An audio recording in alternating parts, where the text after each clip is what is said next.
Remember, whatever discipline you're in, whether you're a musician or a photographer, a fine artist or a cartoonist, a writer, a dancer, a singer, a designer, this is what you should do. Make good art.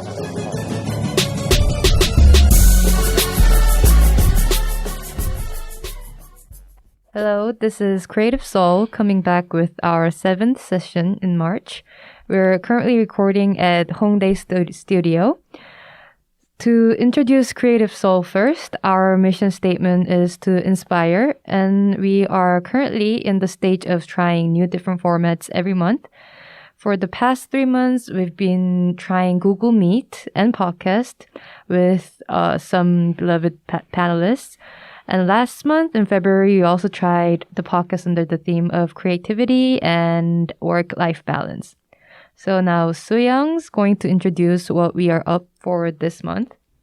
Yes, so for this month, we are actually doing a creative relay on the theme of Stop Asian Hate and Racism. So we're asking some artists to produce some artwork inspired by the theme of racism and Stop Asian Hate. And alongside that, we're doing a podcast series, which we're recording now, on this topic. And we're trying to talk to different people with different backgrounds and hear about their opinions on it. So for this episode, this is our 2nd episode of Racism and Stop Asian Hate. And today we're joined by Julie. Welcome to the show. Do you want to give a brief introduction of how you ended up coming to Korea and your kind of background? Yeah, sure. So, hi, everybody. I'm Julie. I am a French university student. I was born in Paris, but lived most of my life in a really small village where there's nothing to do. My dad is French, but my mom is from Haiti, so I'm actually mixed. And why I ended up in Korea? That's a good question. No, actually, when I was really young, I think middle school around this time, I started to be really interested in Korean culture. Like a lot of people got brought up into the whole K-pop trend thing, and ended up liking it so much. And when I got in 2nd grade of high school, I think, I did an exchange year here in Korea, in high school, and then, loved it so much that I decided to come back for my university last year, Oh, so are you here like as an exchange student? I'm here as an exchange student, so here until August.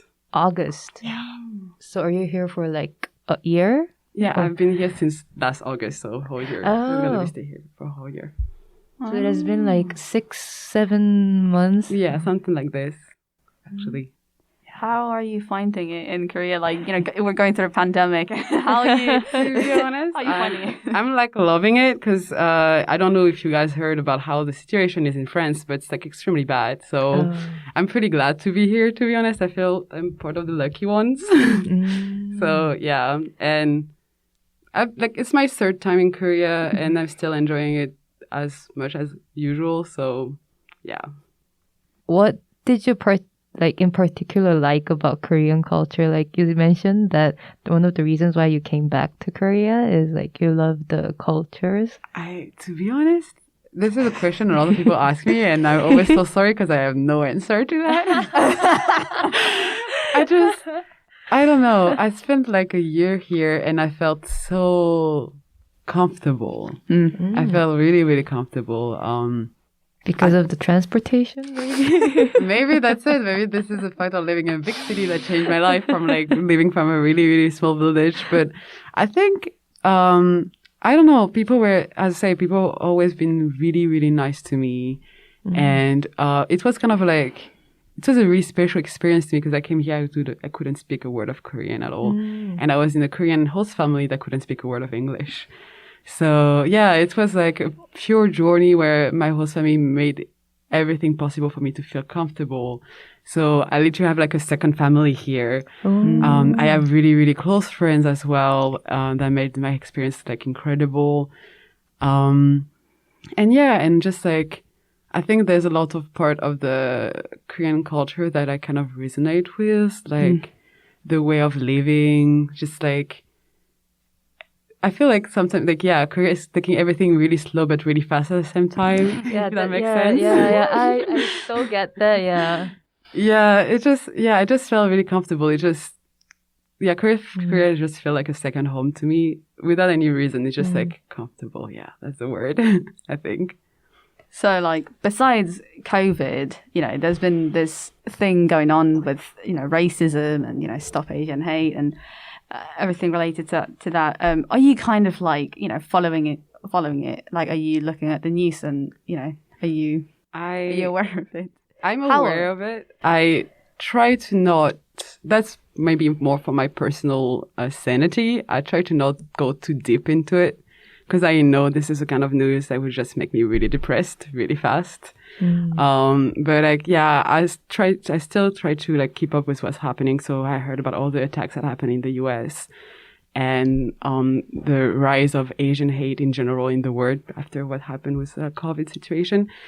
But yeah, as I say, it just kind of like really, it's like racism and especially like hate crimes. Like this is some like issue that really like touched me way too deep in my heart. That I usually try to protect myself by learning about it and being like acknowledge the fact that it's happening, but not go like, I'm not gonna read every article that's written about it. I'm not gonna follow every little news that's happening about it. I just keep an eye from it and just like try to distance myself.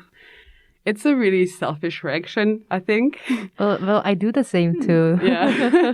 Yeah, it's just like, yeah, I just, there's way too much stuff, really sad stuff happening in the world. So I try to like protect myself as much as I can on this kind of thing. Sadly, yeah. Yeah, so for me, like I sometimes wonder if it's like an excuse, like, like there are so much things already going in my life. So like it's so busy and it's really difficult, especially like these days with like so much news all over, like happening all over the globe and all that. So I know it might sound like an excuse, but like we all are too busy with our own lives. Yeah, I get what you mean by like, I usually feel guilty when I don't know all about it because like racism is such an issue that is really like important to me. But at the same time, yeah, for just like mental health reason, I need to like put myself a bit far away sometimes. Yeah. You said you were raised in France, right? Yeah. Oh. So then like, I was like a bit curious, like the education in France, like especially with regards to racism, like how children are raised and taught, for example, like inside school or like maybe at homes, like in France, like is the issue of racism, is it like hotly debated in their daily lives? I will say it's not really that highly debated.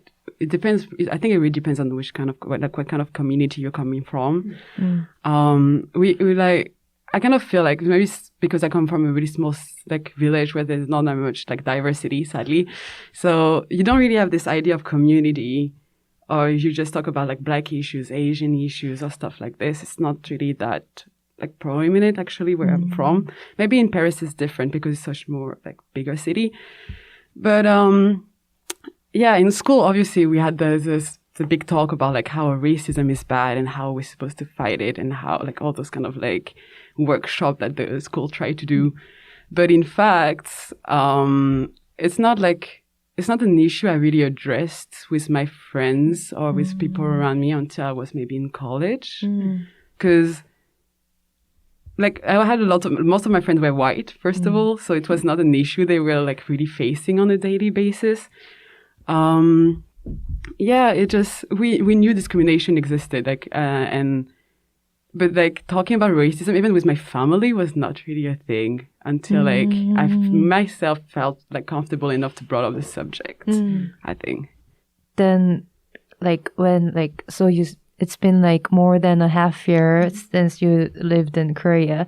Then have you ever faced that kind of racism in Korea? Oh, yeah, I did actually. That response was so quick. I wish I didn't. Like, I was not able to say it that fast, but like it happened to me maybe like 2 weeks ago, 3 weeks ago. Okay.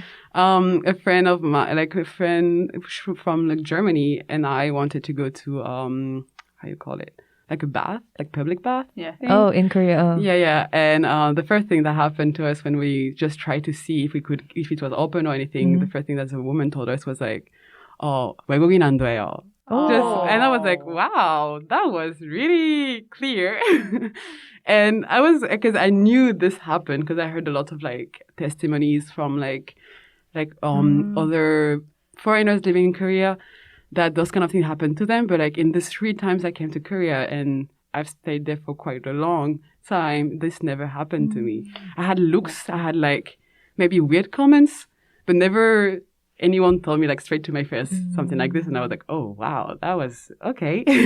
This is actually only my second time hearing like the fact that a lot of public spaces in Korea kind of prohibit foreigners to enter. Just previously, with the other recording, like the terrace, like he told us that a lot of bars and restaurants in Korea, in Seoul, they just have these signs in front of the restaurant saying that no foreigners, like. And I was like, I was so shocked like 2 hours ago when I heard this. And it was first time for you hearing this too, right? Yeah, I didn't realize it. Yeah, it's like that. Yeah, it's because we're Koreans and, you know, it doesn't affect us directly when we're in Korea. So we don't actually know. We don't realize that. Yeah, same for me. Like, I heard about those signs, like, when I did, especially when I came to Korea the first time, I was only 16 years old. So I was actually really scared to come and face racism, like, that blatantly. And yeah, I heard a lot of people saying, like, yeah, you might find those kind of signs, or people might say that to you. And for the whole year I was there, like, in 2016, this never happened to me. So I was like, oh, maybe it's not that bad. It's not really that strong, but yeah, this happened 2 weeks ago, and I was like, oh, never mind. It's just true. So, yeah. Did you have any, like, you know, racism, you know, kind of experience within your, you know, school or among students or your university life in Korea, I mean? In Korea? Yeah. No, never. I mean, I was obviously a foreigner because I was like, me and the other German girl that was there with me, we were the both only foreign people in the whole school. Oh. So... But, like, people were extremely nice to us. They were really welcoming. They were making everything possible to make us feel as comfortable as possible. So it was really, like, everybody was really sweet. And I feel like we often talk about this foreigner card here in Korea, how sometimes you can use it as an advantage to you. And I feel like during my whole like school life in Korea, it was more this card that I was using because people were just extremely nice to me just because like, oh, she's a nice foreigner that we need to help for everything. So everything I was doing wrong was passed by like, it's okay, she's a foreigner. It's fine. So yeah, at that moment I was like, even though I didn't want it to, it just naturally happened that people were just nicer to me because of that. So yeah, it's kind of a, like, how you could say, a double-edged card where you never know if it's going to be a good thing or a bad thing that you're a foreigner. Yeah. This was when you first visited Korea, right? So in high school? Yeah, like, exactly. Then how about now? Like, do you think Korea has changed a bit since then? Like, comparing to the first time that you visited and like now as an exchange student in university? I think it changed a lot, actually. I was actually really surprised on how much it changed. Something really small, but like, it's easier to hear people speaking English in cafes and everything. Definitely. It's like something so small, but like when I came the first time, people were looking at me like I was a monster when I entered because they were like, oh my God, I can't speak English. What am I going to do? But now they're like super, like even though they're not great at English, they feel a lot more comfortable. And I feel like it's a lot because there is like, I feel like there's a raise in like foreigner coming to Korea in the past 5 years. Yeah, and actually on campus too, like the actual like the number of foreign students like increased a lot. Yeah, and I feel like because of this, it makes it maybe a bit easier, and people are maybe like more. And so as I talked about, like the foreigner card work a bit less now, you know, because people are more used to see foreigners, so they don't like. Do I really need to do that? I don't think so. So yeah, like, and I think it's a good thing because it shows that being a foreigner is not that exceptional anymore. So that's a pretty good thing, like, you know, like the career is going in a good direction on like how they handle differences and stuff. So when it comes to like, you know, how like racism and, you know, like the BLM as well and Stop Asian Hate, you see a lot of people kind of like going on their social media, you know, like posting like black tiles and, you know, uploading Instagram like story. Like, but, you know, there are some people who don't do that as well, you know, but like, and some people say that like if you don't speak up, you know, if you don't show your opinion, like your like silence is complicity, is violence. What's your take on that? What do you think of that? That's a quite difficult question because I'm like, I think I understand both sides. Like, I understand the people who are mad at the people who stay silent because obviously the more people talk about an issue, the more vibrant it is and the more, it seems more important, sadly. Like, the number makes everything kind of. But at the same time, I also feel like if you don't want to just like come into like on social media to post about like, this famous black frame that everybody posted during the summer, or like show like really clearly your like how you like support one movement like Stop Asian Hate or anything. I think we need to also consider the person own like circumstances. Like some people are not in a safe environment to just maybe talk about those issues. It's just like gonna be like if you're in a situation where a family or like in the just racist family, how are you supposed to go out and just like scream about your opinions like this?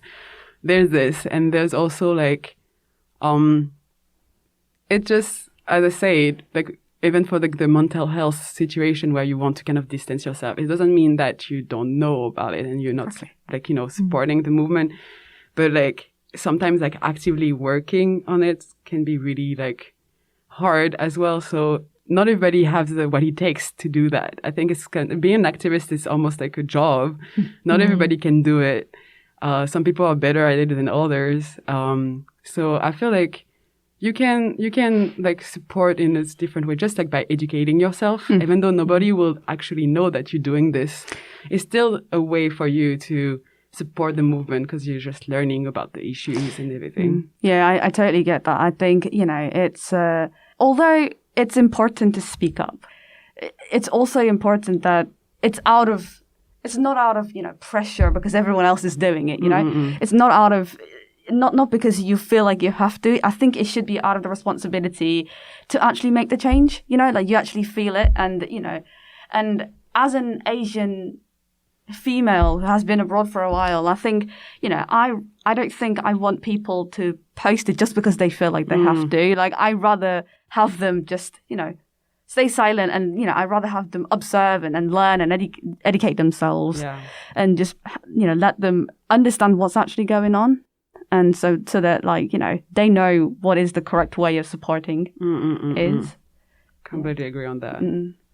Isn't like an Asian woman who lived abroad for quite a long time, like in case of you, Sooyoung, like have you like ever experienced racism, like living, it can be in China too, or like living in the UK? I feel like for me, because when I was in China, I think I was still very young, you know, like I don't think I paid a lot of attention on that kind of thing, on this like racial issues. I think it was because I think it didn't affect me directly. Like no one had those kind of, you know, they made some racist comments. I think, you know, we were all educated, like, because it's an international school, it was like, there shouldn't be discrimination. And, you know, there's people from different countries and races. So it was a normal thing. But I think when I went to the UK, I was alone and, you know, I'm an adult and the society isn't like what we were, you know, educated. There are definitely discrimination against Asian, especially Asian women. I think, you know, I had loads of incidences, but when I was in like university, I felt like, especially UK university, I mean, I'm not, maybe it is like that with the US, but, you know, international students, tuition fee is really expensive. Yeah. So I felt like, you know, they are kind of regarding us as the source of income, but not really actually do a lot for international students. Like they don't include our voices when it comes to like, you know, the university regulations, legislation. You know, I don't think they do it enough. You know, like that kind of racism, discrimination. I think obviously like there were some with like work related stuff. You know, like there's definitely some kind of racism because they won't look at my CVs because I'm Asian, you know, like because they just assume that I don't speak good enough English, or you know they don't assign me like important tasks when there's like another intern or something. In terms of in Korea, I don't think I've stayed here enough to kind of talk about it, but because I'm Korean and like this is my home country, I don't think I you know kind of experience racism directly. But then the thing is, like, one thing that I noticed, especially this year, is like 2 weeks ago, like we were in this one class, we were like the professor asked all of the students to just make their own, like form their own groups for the group projects. And then there was this Korean girl, like who personally like sent me a text through Zoom. And then she was like, oh, do you want to like form a group together? And the group is supposed to be like consisted of 4 students. So I was like, oh yeah, sure. And then the next thing that she said was like, oh, and plus I personally want to avoid foreign students in forming, you know, group projects. And then I was like, well, I said, okay, I get you. But then, well, my major is, first of all, Division of International Studies. So the half of students in my major are basically foreign students. And so my colleagues who have the same major, like if one person says something like that, or if one person says anything that's like, that can be like attacking to someone, like then that, like he or she immediately gets like criticized by other colleagues, like other Korean colleagues. But then for that one, like for that class, I was like, it's media major. But then, so I was a bit shocked. And that's one of the moments when I felt that like within Korea, since I'm a Korean living in Korea, then I have, to foreigners, I might seem like person who have more power in terms of, you know, like this kind of issue. Yeah, and I think it's really, yeah, so it's not just in the UK. It's like one of the instincts that's like in human beings, you know, like a sense of belonging. And like at the same time, like if there's this category, then those people who are outside of the category, like they are excluded and all that. Going back to the Stop Asian Hate Crime and the movement, like how do you think we can be there for those communities or those people who haven't been into that same situation as you? For instance, in case for me, like the Stop Asian Hate Crime and the Asians living in the States, honestly speaking, like I sometimes feel like it's not my problem just because, you know, I'm not living in the States and I'm safely living in Korea. So yeah, this actually is like one of my concerns these days because yeah, I understand what you mean. I also often like kind of distance myself also of those problems because it's happening in the US. And I feel like the US is such a special case on how this, like the country is completely like racially structured that it was in the beginning kind of hard for me to like resonate of like Black Americans' problems or even like Asian American problems because like I don't understand. This is not the system that I am used to. And especially in the case of like Stop Asian Hate, I was like, okay, try to see moments in your own life, like especially in like me growing up in France, where I saw similar discrimination happening and it didn't make me feel uncomfortable or just it didn't realize that there was something wrong. And surprisingly, or maybe not, there were so many instances where I realized that Asian people were not considered as, I don't know how to say that. It's not like, they're not considered as a minority at the same level as others. I feel like, at least in France, where I heard stuff said about Asian people that would have never been accepted if you thought about like another minority or some kind of thing, where like, and as a Black woman, I often tend to like concentrate about my own problem and like my own position as a Black woman in France. And then I realized that, yeah, this is not okay. You should never say that about anyone. So why at the moment I didn't react as something like that was something bad. But if I hear the same thing being said about a Black person, I would have like freaked out, you know? So I think to like, maybe the best way to see that is maybe to try to like take a step back and like really concentrate about like on what kind of point you can relate on like your personal experience, even though it's not something you've you've lived your whole life, but just like maybe you went abroad for one vacation and someone made a weird comment, or just like did something that already helps to like understand better. And even though you never lived through anything like this, just trying to be open-minded about like their issues and what they live through by just educating yourself, by hearing everybody's testimonies, hearing people's stories, and try to imagine what that will feel like if you are in their spot. I think that could already like create some compassion with those people. Yeah. Yeah, I think education is so important. It goes back to everything goes back to education, literally everything. Yes. But I think you know, because like we have different cultures, you know, like we have different cultures. So I think it is important that you're open to learning what the culture is about, and you know, kind of really like not expect those people to educate you. You have to be proactive and just like literally. There's so much resources online. There's podcasts. Absolutely. There's like books from like there's books and there's documentaries. There's literally you need to like own that learning. You know, I think that's. You know, that's one way of supporting them. And I think it's important that we don't regard our own culture as the default, you know? Yeah. Definitely. And I think, you know, if you try to understand other people's, you know, culture, they would do the same as well. And I think you will see how they see my culture, if you get what I mean. And sometimes it's really surprising how they view, like, other people's culture. Like, you never know how, you know... Like there's someone from UK. You never know how they view our culture, you know. But I think it's really important that you be open to being educated, and you know you be proactive about it. Yeah, definitely.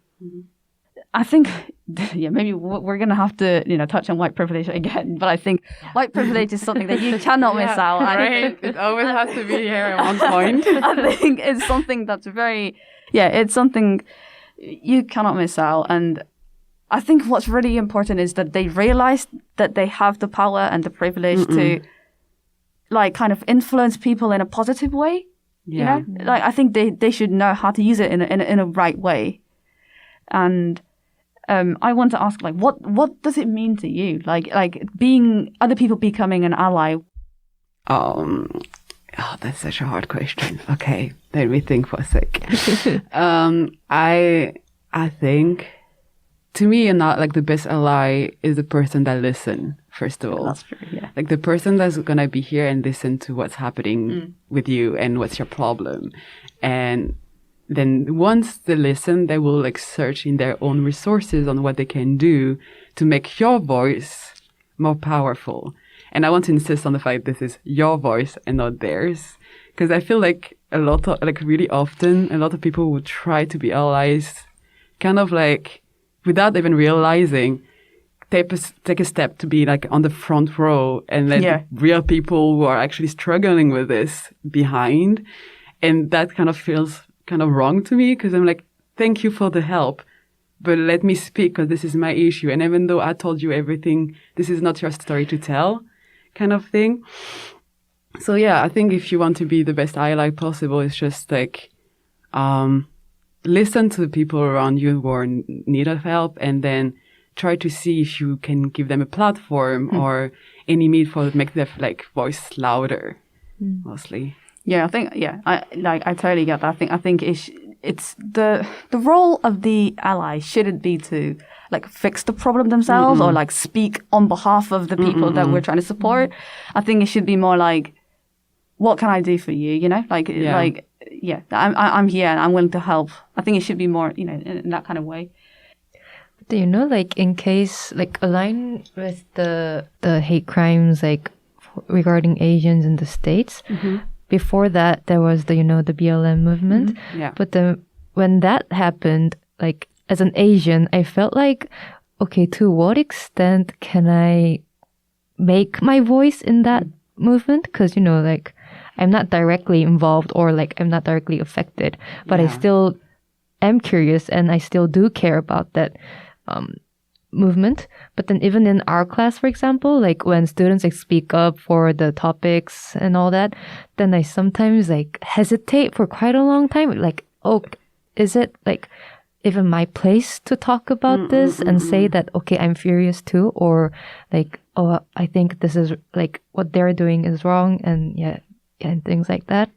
So I think it might be similar to the case of the Stop Asian Hate Crime as well. Yeah, I do understand this because like when you talk about like, oh, we're doing a podcast about Stop Asian Hate, I was like, how can I help me as a French Black woman when I have absolutely no ties with Asian culture except me being in love with Korean culture? So I felt kind of hesitant, but I also think that you can voice your opinion. It just depends on how you're gonna voice it.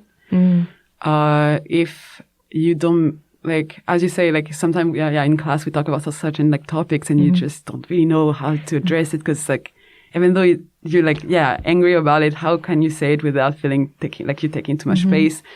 I think if you just say, like, I think it's really important to be like, from what I've seen or from like what I learned about it or from what I heard, this is how I took it. And this is like, if you put everything into like, this is what I see from my own perspective as an Asian woman or as a Black woman, I feel like it makes it, because you're legitimate to your opinion and like how you feel. So if you try to make like, I feel like there will always be people who will be like offended of you talking because people get offended by everything. True. But there are always the haters. Right, exactly. So if you want to just voice your opinion, I think, the best way is to make it clear that this is from my own experience and this is from what I heard. Maybe I'm wrong, but this is my feelings about the topic. And I think that makes already it a lot more acceptable because, wherever you come from, everybody kind of like is entitled to their own opinion if you try to make sense to it, obviously. Yeah, I think, I mean, it's definitely helpful to speak up for other people. I think what's better is to like make sure that you create a space, just like create a space where those those people, of color feel safe to share their stories. Stories. Yeah, their story. Because I realized that even though we're Asian, like the experience that every single Asian person have is very different when it comes to racism. So everyone has different stories. So I think it's important that we keep listen to what they talk about, like their own experience. Yeah. And the funny thing is, within Asians, like there's also like racism. So, Within like Asians. for example, like Koreans versus Chinese. Like I lived in Shanghai and then I graduated middle school in Shanghai and then came back to Korea. I didn't want to, but then I had to. And then and then the local middle school that I went to in like Korea again was like full of students who have never been abroad. And then when on the very first day of school, I introduced myself as, I'm from Shanghai, China. And then like for like a month, the classmates called me 짱깨. The 짱깨 is it's like a very sensitive word that Koreans use to discriminate and kind of, it's like a really abusive word for looking down on Chinese. Okay, I see. Yeah. So back then I was still young and then I was like, I wasn't like hurt by it. But then now that I'm like grown up and now that I think back about it, I'm like, that was so wrong. Yeah. And I actually should have said something to them that it's wrong to like call me or call even like other Chinese who are living in Korea or who are not living in Korea as, that word. Yeah, like sometimes, I completely see this because even in the Black community in France, at least, I hear like my grandmother one day literally come to me and say, like, Julie, you cannot date a Congolese person. And I was like, what do you mean about this? What's wrong with Congo? Like Congolese people. And just, like sometimes it's really hard to imagine how you're supposed to fight the enemy, let's say like quoted, because like you always say like, the enemy is a white supremacy and everything, but like within the own community, you realize there's like already a lot of problems and a lot of hate between each other. It's just kind of, sad to see. Yeah, and also talking about generation gap, like it's really hard, especially to speak up in front of your family members who have like, who sometimes say these like so racist stuff because, it's like, it can be like either your parents or like your grandparents and like, especially those who are older than you within your family. It's such a hard issue. Yeah, because like Okay, what do you guys do like when one of your family members kind of like say anything that you think it's not right? I think this is a complicated issue because it's like, yes, it is rude and it is like racist, but I think at the same time, it's not that they have bad intention of saying it. I think it's just they are not aware of it. They're not educated in that way, and it's just they're not aware of the fact that it's insensitive to make those comments. So I think maybe I try to bring it up I try to say that even if you don't have that intention, other people might take it as a racist comment and they might be offended, and it kind of like that's it. Like it's up to them to take that or not, like in my case I kind of choose my battles. There's some there's some people that whatever you're gonna say to them that will never change their mind, and I feel like often happens with other people. I heard my like grandmother say some like really racist stuff, and I was like, I told her like, you can't say that. This is really wrong. Nice. And she did it again and again, and I like every time I will like tell her the same thing. But I'm like, how am I supposed to change the mind of a 70 years old? Like, like she lived there. Like this is really heartbreaking. But I know that if I keep fighting her, that will not change anything. So I'm just like wasting my time. And maybe I could try to have the same conversation with someone I know I have more chance to convince to change their opinion. Definitely. Yeah. Some people just like, it's not worth it. I think it's better that there's better chance of making the change if I speak to, like younger generations, because they're the ones who will have to, like make the change. Like I think it's best that we talk to people,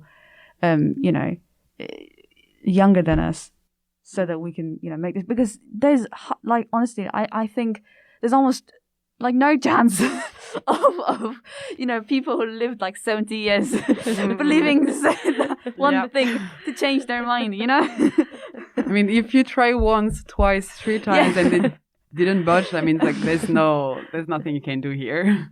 That's why like one of my goals in life is to grow old as a flexible person, And I sometimes like worry that I might also turn out to be like a person who has like strong voice and saying this is right, but that's wrong. Because, even right now, those that we believe it's right for now might turn out to be wrong later. True. So, do you like personally have anything that you do to kind of raise awareness in terms of racism or like BLM movement or like any incidents that's happening around the world? I think my way of dealing with this, like when BLM happened, my way of showing like my support was to participate of some of the protests that happened in Paris. Kind of had to fight with my mom because she thought it was too dangerous to go, but I still went. How did you convince her? I was like, she was like, you leave the moment you see a police car. And I was like, yes, I will. that was basically the deal. So the moment I saw police car, I was like, I have to go now, guys. So yeah. I think I'm not that vocal on social media because I'm not that comfortable with social media on my personal social media at least. I like having conversation. I think this is how I do this. I will talk about it with my family or with my friends or people who don't like. If I hear someone having like a comment that just doesn't sit well with me, I'll be like, hey, why do you think that? And like, even though like we talk about not like it's not the role of anyone to educate anyone, but sometimes it just feels to me that I can't let that person walk away having those ideas. So I prefer talking about it with them and see how my perspective on the thing can impact them in a positive way. And if it does, great. If it doesn't, well, at least I tried, you know? So, yeah, when my family, like I had some of my family, maybe when I was maybe like younger, who had like some really weird ideas about Korea and like me liking Korea and everything. They were just really confused and really judgmental about this. And I was like, why? Like, something I heard a lot was, why do you like to listen to K-pop when you don't understand any words of it? And I was like, that's so dumb. Because like everybody listen to American song and nobody speak English in this country. What the hell do you mean? You know? So you could feel like the internalized racism inside of them that they didn't realize that was coming out. And it just like, I just gave them arguments like, do you realize how stupid that is? And we just talk about it. And they were like, yeah, maybe you're right. Maybe that's not the smartest argument ever. Like, yeah, right. So yeah, I think it's kind of my way to like participate in the movement is just by talking to people, because I feel like it's someone who's gonna tell you a story might just change your life. Oh yeah. Easier than like a post on Instagram. That's kind of my feeling. This is how people change my life. Mostly they just told me something and I was like, wait, that's really true, right? So I mean, I think it's great that you agreed to participate in this podcast, because I think, the reason that we are doing this podcast is because, we want to keep the discussion going. We want to keep, because I think, there hasn't been enough, especially in Korea. And I think it's interesting to see, like in Western media, I think it's interesting to see how people educate themselves and using different platforms and people being an ally to each other, and they come together in solidarity, and it's amazing to see that. But I think I don't know why. I mean, after I came back to Korea, it's just there hasn't been enough conversation about it. That's just I felt like that, and that's why we started to do this podcast. Yeah, and when I heard about it, I was like, wow, that's a really great platform in itself. Because I was like, to be honest, except for this class we have together, and where we have actual conversation about those kind of issues, this is not really a conversation I had with Korean people most of the time. I have some of my Korean friends where I have conversation with, but I would not say it's pointless, because this is not, but it's just like I'm talking with someone who's already convinced that this is the right thing to do. But having conversation like this with people who are like less open to the issue, it's a lot more difficult, obviously.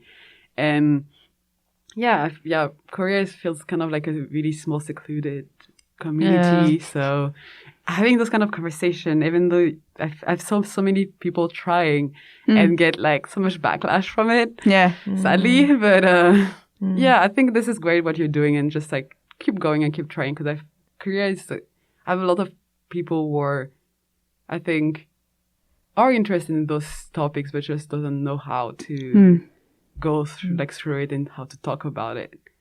But I think it's not just with racism, but I think especially with like mental health related stuff as well. I just feel like it's been some kind of taboo. So people don't talk about it as often. So that kind of thing we're trying to talk about. And it's really what you're like, the work you guys doing is really great.